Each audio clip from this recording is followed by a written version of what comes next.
8 de la mañana, 17 minutos. Hablamos, Juan Manuel, ahora del dólar que ayer cerró a la baja. Según el diario de la República, nuestro diario hermano, el principal diario económico del país, el dólar cerró en promedio ayer en 4.550 pesos con 53 centavos, con una caída de 81 pesos, centavos más, centavos menos, frente a la tasa representativa del mercado anterior. De manera que ha habido un bajonazo muy significativo y en las casas de cambio se está vendiendo hoy el dólar en 4.580 pesos. Bueno, En otras 4.590. Ahí es una cosa curiosa, aquí lo dijo el director del periódico La República cuando estaba en el furor del aumento del dólar, que estaba disparado, bordeando los 5.000 pesos. Él decía que no había que sobreestimar el impacto de lo que pasaba dentro de Colombia en la cotización general del dólar, que eran mucho más influyentes los factores externos, la recuperación de Estados Unidos, el tema de la guerra de Ucrania, el valor del petróleo, etcétera, etcétera. Entonces, ahí yo creo que eso, pues, porque yo estaba realmente pendiente de que después de las declaraciones de la ministra, que las ha vuelto a reiterar y tal, sobre las exploraciones y la explotación de hidrocarburos y minas y carbón, etcétera, etcétera, que la cosa iba a estar más complicada, pero hasta ahora ese impacto no se ha visto. Falta ver todavía, pero hasta ahora no ha sido como automático como se hubiera pensado. Saludamos a José Ignacio López, director de Investigaciones Económicas de Corfi Colombiana. Bienvenido, José Ignacio, a los micrófonos de RCN Radio. Buen día, gracias por estar con nosotros. Buenos días y un gusto estar con ustedes. Saludo a toda la audiencia. ¿Por qué está bajando el dólar, José Ignacio? Bueno, como bien ustedes lo decían, acá hay una combinación de factores donde lo más importante en este momento son los factores internacionales, que es, como bien decían ustedes, lo que en primer orden determina la suerte del dólar. Recordemos que muchas veces cuando pensamos en la tasa de cambio, pensamos en el peso, pensamos en lo que le pasa a nuestro país, las discusiones internas, pero el otro lado está lo más importante, que es el dólar, que es la moneda de reserva más importante del mundo, y ahí es donde estamos viendo un movimiento muy fuerte. Es decir, la apreciación del peso colombiano se está viendo en muchos otros países, el más importante, la zona euro, Japón, pero también muchos países de América Latina pues están viendo apreciaciones como resultado de la devaluación del dólar. ¿Y a qué responde esta devaluación? Bueno, los mercados están muy atentos a dos noticias. La primera es la noticia de una reducción en la inflación en Estados Unidos. Ya vimos las cifras de cierre de fin de año. La inflación cerró en 6.5 y se está esperando que lentamente y gradualmente pues vaya reduciéndose esa inflación. Y lo otro es lo que realmente en las últimas semanas pues más ha generado movimientos en los mercados, es la reapertura de China. China, después de una política de cero tolerancia con el COVID por prácticamente 2 años y medio, casi 3, ahora ha cambiado su postura y está permitiendo que la economía funcione sin restricciones. Los chinos están en celebraciones del calendario lunar. Estamos viendo un aumento enorme en la movilidad, digamos, de la población en China, y eso pues genera un optimismo sobre la economía global, sobre las materias primas. Eso ha hecho que el petróleo esté cercano otra vez a los $90 por barril de la referencia Brent. Y repito, pues eso también ayuda a la economía colombiana y por tanto a su moneda. José Ignacio, hace unos días había esa impresión, y digo que fue quizás generalizada, de que cada vez que hablaba un ministro en Colombia frente a un determinado tema, especialmente en materia de generación de energía, impactaba directamente al dólar. Se produjo ese anuncio un poco confuso de la ministra de Minas en Davos, y no se resintió el dólar. ¿Eso qué quiere decir en la práctica? Bueno, a ver, en la práctica el tema es que es un mensaje que con mucha ambivalencia ya ha aparecido múltiples ocasiones. Es decir, creo que los mercados ya han incorporado con cierta probabilidad que el país va a hacer una transición rápida, y por eso estas declaraciones ya no están agregando mucha información nueva. Los mercados tienden a responder mucho frente a información nueva.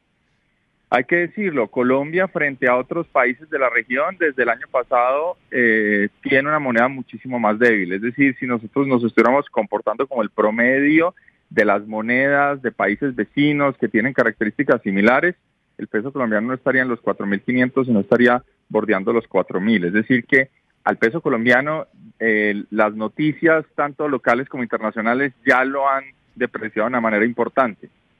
Con lo que mencionaba anteriormente, con una perspectiva de que la inflación en Estados Unidos empiece a ceder y que por tanto las tasas de interés también empiezan a ceder, esas vulnerabilidades que tiene la economía colombiana pues empiezan a ser, digamos, menos preocupantes, y por eso es probable que nosotros en este tránsito pues converjamos a tasas menores, pero repito, las vulnerabilidades de la economía colombiana están ahí, los riesgos de hacer una transición energética rápida están ahí, y por tanto pues yo no descartaría que en algún momento después de este movimiento de mercado incluso tengamos otra vez volatilidad y tipo de cambio hacia los 4.700, 4.800, repito, dependiendo de cómo se den estos anuncios futuros de política económica.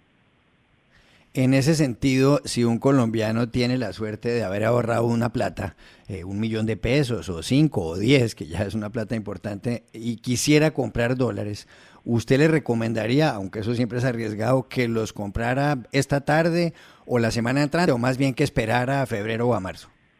Bueno, aquí hay que decirles que las recomendaciones de inversión hay que ser muy cuidadosos, porque las recomendaciones de inversión se deben hacer con base en condiciones específicas de, bueno, yo estoy ahorrando para qué, cuál es mi horizonte, cuál es mi propósito.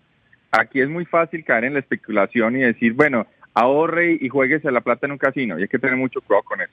Yo diría lo siguiente, si alguien está pensando en hacer un proyecto que implique viajar, por ejemplo, o se quiere ir a estudiar, o quiere comprar algo que está en dólares, yo creo que es un buen momento para adquirir dólares con ese propósito. Ahora, como propósito de inversión, los criterios de inversión son muy amplios, y lo primero que hay que decir es lo que dice cualquier analista, es siempre hay que pensar en la diversificación, tener, digamos, no todos los huevos en la misma canasta, que es la forma, digamos, coloquial de hablar de esa diversificación. Hoy en día el mercado local está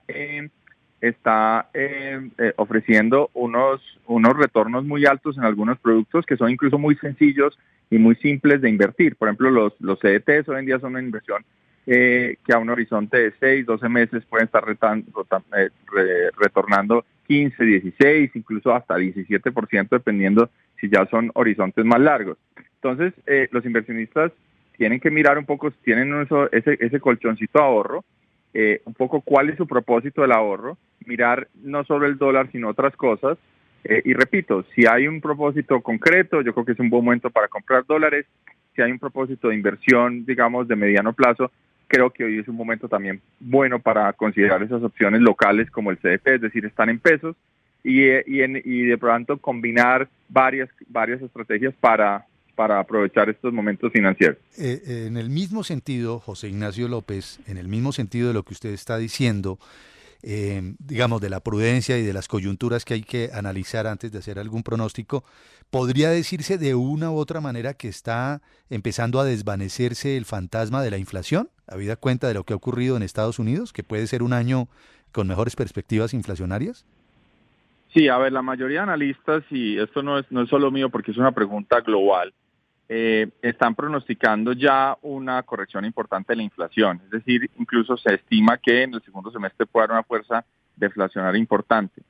Y esto como resultado de la acción, digamos, decidida de los bancos centrales. Los bancos centrales nunca en la historia reciente habíamos tenido una coordinación y una acción tan clara y tan rápida de intervención. Claramente eso está generando malestar en muchos sectores, eso genera cuestionamientos, pero los bancos centrales han hecho esa tarea muy ingrata, pero efectiva, sobre todo en países como Estados Unidos, el Banco Central Europeo. Un ejemplo muy claro en la región fue Brasil, que subió las tasas de interés muy rápido, y eso pues está llevando a una corrección de la inflación. En Colombia, desafortunadamente, tenemos una inercia inflacionaria más alta, lo cual le pone la tarea más difícil al Banco de la República. Pero pues el Banco de la República también ha venido subiendo las tasas de interés. De hecho, es muy probable que esta misma semana el Banco de la República tome la decisión de subir las tasas de interés nuevamente a un nivel entre 12,5% y 13%, haciendo esa tarea de corregir esa inflación que, repito, por ahora todo apunta a que ya empieza a corregir, pero que sabemos, pues, si en muchos países, si no se hace la tarea, pues se puede ver algo más endémico, más persistente, y eso es lo que precisamente los bancos centrales quieren evitar a toda costa. Muchos expertos han hablado en los últimos meses de que el mundo va a entrar en recesión, eso de que no va a crecer la economía o va a decrecer en 2 trimestres consecutivos. Usted me corregirá si está mal mi definición, pero parece que eso como que no está pasando y ya hay otros diciendo que no, que nos salvamos, que el mundo se salvó de la recesión. ¿Qué piensa usted sobre el tema? Listo. Es una pregunta muy difícil porque realmente el escenario base es de varias recesiones a nivel global. En particular en la zona euro, muchos analistas, y así lo pensamos nosotros, va a enfrentar una recesión este año. Estados Unidos por ahora está mostrando un mercado laboral muy fuerte y eso está evitando la recesión, y hay analistas que dicen que quizás incluso es posible lo que los economistas norteamericanos llaman soft landing, que es un aterrizaje suave. A nosotros nos parece que realmente es bien complicado evitar una contracción en la actividad económica, sobre todo en el segundo semestre del año. Y lo decimos porque, pues, desafortunadamente, uno de los mecanismos de transmisión de la política monetaria es encarecer el costo del crédito. En Estados Unidos las hipotecas han subido de manera importante, las tarjetas de crédito están en tasas de interés muy altas, algo que quizás cualquier persona en Colombia pues también lo está experimentando, y eso sin lugar a dudas está generando un frenón en el consumo. Todavía no ha generado un frenón muy importante en el mercado laboral, pero pues ya empezamos a ver algunas tecnológicas recortando mano de obra y demás, y es probable que ya en el segundo semestre del año pues la economía norteamericana esté mostrando una dinámica, en ese orden recesivo. La definición técnica de recesión es esa, tú estás totalmente preciso en la definición de 2 trimestres consecutivos. La definición, más abierta, está sujeta a interpretaciones diferentes, pero nosotros estamos en nuestro escenario base incorporando la posibilidad de que en el segundo semestre haya una recesión en Estados Unidos. Eso, y hay que advertirlo, usualmente viene asociado a una fortaleza del dólar. Entonces podríamos tener que en el segundo semestre, después de un primer semestre más amigable para monedas emergentes, en la medida que Estados Unidos entra en recesión, pues quizás con mucha volatilidad haya algo más de devaluación del peso colombiano, y pues en ese orden de ideas tendríamos un primer semestre de apreciación, un segundo semestre más del lado de evaluación, pero también depende pues de muchas otras circunstancias. José Ignacio López, director de Investigaciones Económicas de Corfi Colombiana, gracias por estos minutos con la audiencia de RCN Radio. Buen día para usted, muy amable. Feliz día, hasta luego.